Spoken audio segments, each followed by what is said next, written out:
Hi there, it's me again. How you doing? Time for my daily blog. I've not really been in a good mood recently. I've been a bit miserable, but I'm keeping my daily blog going. Yay! And I'm feigning fun and excitement and yeah, normality. My hands are still rough again. I go to the doctor. Well, I'm gonna try and go to the doctor again tomorrow. They're not too bad at the moment. They tend to get better as the day goes on. But my knees are still killing me half the time, and my feet are still bad. And yeah. That's kind of what's made my mood so miserable at the moment. Just fed up of being in pain all the time. You know what I mean? Maybe I should take some painkillers, but it's not like proper like all out pain. It's just like a solid kind of ache all day long. Right? Hands aching, my elbows can be aching, and my shoulders quite often are aching. Sometimes I'm lying in bed and I just feel like my arms are like. Anyway, enough of my miserableness. I'm going to read you some interesting facts from around the internet. Yes, on this 5th of June 2017, day 100 and I don't know 26, 27, I don't know what day it's on. I know I said I was going to do this for a year and a day in an effort to become a millionaire, which so far I think I'm probably at $2.30 still. I've not even checked for a while. I knew I wasn't going to become a millionaire. I didn't really think I would become a millionaire. It was just a bit of a joke, really. Just a bit of silliness, you know. Obviously, I mean, no one's looking at these videos thinking, wow, I want to find out how this guy's going to make £1 million. Spoiler, he's not. Right, anyway, here we go. The biology fact. The tiny water bear, called also a tardigrade, can survive environments extreme enough to kill any other animal. With temperatures as low as minus 273 Celsius, which is close to absolute zero, to as high as 151 degrees centigrade. Celsius, centigrade? Is it the same thing? I'm not sure. I think it is. So basically, flipping freezing to flipping boiling, over boiling, and like isn't centigrade 100 is boiling? Isn't that's nearly 3 times boiling water temperature. Well, I'm not sure if that works like that actually. Does it work in that scale? I'm not sure. Was it like an exceeding scale? That it gets no, because 1 centigrade would always be the same, wouldn't it? Yeah. So, well, yeah. So yeah, it must be nearly 3 times. Oh well, biology. It's a biology fact for you. I'm waiting for the next superhero to be called Tardigrade Man. Tardigrade Man. Diddly-dee, diddly-dee. Or Captain Water Bear. Ha. Captain Cold, your powers cannot hurt me. Ha! Heat Wave, ha! Your flame gun does nothing to me, for I am Captain Water Bear, the Tardigrade Man. Although tardigrade sounds like a bit of an insult for someone who's not quite, you know what I mean? I can just imagine saying, yeah, whatever. Right, so let's do a geography fact. Right, a volcano has enough power to shoot ash as high as 50 kilometers into the atmosphere. That is very, very high, but this is what they say happens, isn't it?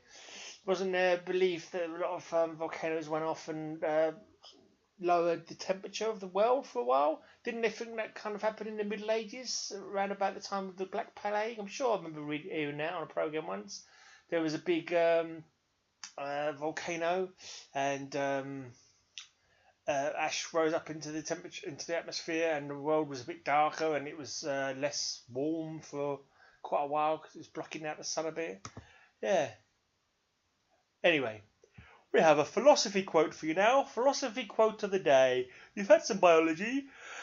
You've had some geography. Philosophy. Right, this is by someone called Sidney B. Hubbard. All things being arbitrary, only arbitrary things matter.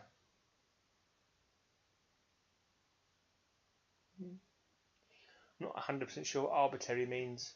Arbitrary, rather. It's a hard word to say as well. All things being arbitrary, only arbitrary things matter. Does arbitrary mean lesser or not as important or subsequent or... I'm going to have to look that up now. It's one of those words that you've seen lots, but arbitrary, is it from arbitration, meaning like conversing with each other to sort out an argument. Arbitrary, based on random choice or personal whim rather than any reason or system. Or a power or ruling body unrestrained and autocratic in the use of authority. Or in mathematics of a constant or other quantity of unspecified value. So based on random choice. Okay, so all things being random, only random things matter. Is that the same? I don't know. I'm not very good on philosophy. Let's go on to the history instead. History on this day. The 5th of June in 1916, a British-backed Arab revolt against the Ottoman Empire is proclaimed with an attack on Medina. So yes, the superpowers always getting involved in other people's politics. Yes, yes. And this is why we have, other countries disliking us for sticking our nose in and all kinds of shenanigans.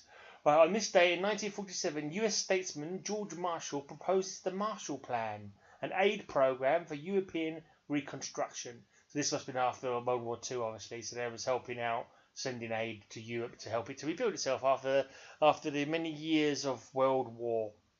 Okay, on this day in 1967, the Six-Day War between Israel and its Arab neighbours begins with a crushing Israeli preemptive strike. So by a preemptive strike, I'm assuming there were some arguments going between them, and Israel just went, let's not hang on here. Bam! Straight in there. Yeah. Lots of trouble in that region. Lots and lots of trouble. Lots of history of trouble, and sort of thing you hope would someday be resolved, but with the level of hate that's ingrained there because of differences over the years, it's a sad old thing, really, isn't it? Why can't we all just get along, eh? Why can't we all just get along? Right, all the misery of history and the brain-puzzling philosophy and not even understanding what the word arbitrary means. We've had some biology and some geography. Now it's time for some poetry. So sit back and listen to this poem and bask in it and think to yourself, what does this poem mean? See if it can enrich your soul with a bit of poetry. This is a poem by Shirley Gyoklin Lam. Oh, I'm going to say her name. Shirley Gyoklin Lim, called Learning to Love America. Because it has no pure products, because the Pacific Ocean sweeps along the coastline, because the water of the ocean is cold, and because land is better than ocean. Because I say we rather than they. Because I live in California. I have eaten fresh artichokes and jacaranda bloom in April and May. Because my senses have caught up with my body, my breath with the air it swallows, my hunger with my mouth. Because I walk barefoot in my house. Because I have nursed my son at my breast. Because he is a strong American boy. Because I have seen his eyes redden when he asks who he is. Because he answers, I don't know. Because to have a son is to have a country. Because my son will bury me here. Because countries are in our blood and we bleed them. Because it is late and too late to change my mind. Because it is time.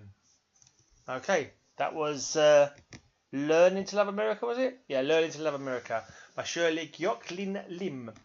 That kind of tied in a bit with the Israel-Arab thing, with people loving their country, and that can lead to nationalistic problems, countries, religions. We're all just one human race, people. We're all just one human race. We should share. I don't know, break bread with our neighbours and hold hands and skip merrily along. And if everyone just listened to heavy metal, yeah, that would be better. But mind you, I'm saying that as wankers as well. Nothing in life is smooth. It's because we're all bloody stupid little animals still in our stupid monkey brains. We're all doomed, I tell you. Right, now prepare your mind for a deep philosophical question. What do people strive for after enlightenment? I would ponder that after enlightenment and you've learnt everything, perhaps you will have learnt too much and you will strive for ignorance again. You'll be like, now I have learnt everything and know everything, I have been enlightened. There is nothing else for me to strive for. I reckon you'll get, oh, I'm so happy for a little bit, but then be like, oh, nothing else for me to do now. I've got everything. I know everything. I'm enlightened. I am the Buddha or something. I've got fat enough belly to be the Buddha. And then you go, oh, I wish there was some mystery. I wish there was something for me to try and learn or to try to discover.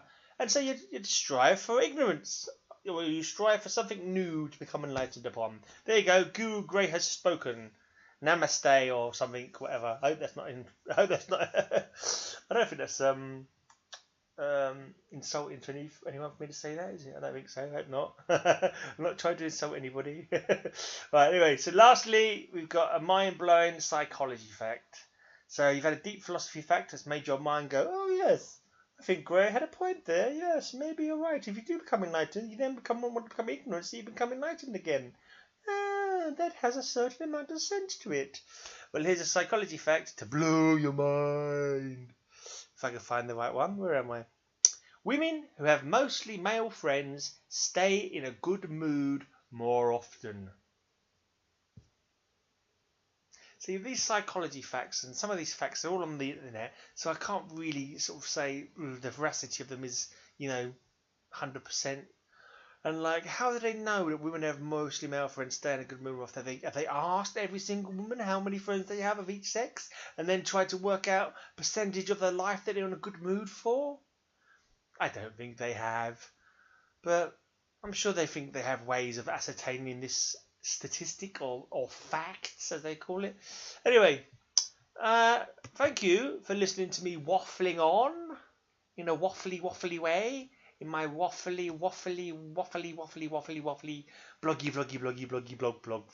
blog. I will go. Actually, sitting and chatting, talking nonsense and saying silliness does kind of cheer me up in a strange way. I suppose because I'm sitting here with my thoughts, watching telly or whatever, and your brain goes, when you start talking or reading things or projecting yourself. I think that was a psychology fact I read the other day, that how you speak can make your mood. It's not your mood. It's less. I can't remember what the fact was now. The mood is less. I don't know. So whatever your mood is, doesn't necessarily the way you speak. But if you change speaking to another way, your mood will get better. Depending if you speak positively, your mood will become positive. I think that was it. Something like that. I don't bloody know. Well, I'm buggering off. Thanks for watching. Thumbs up. Thumbs up the nose. Do the special sign of the podcast that I invented the other day by accident. She's like, I don't know why. I don't know why I invented that. It was an accident. I accidentally invented it. I don't know why. Why have I let this go on for so long? Bye.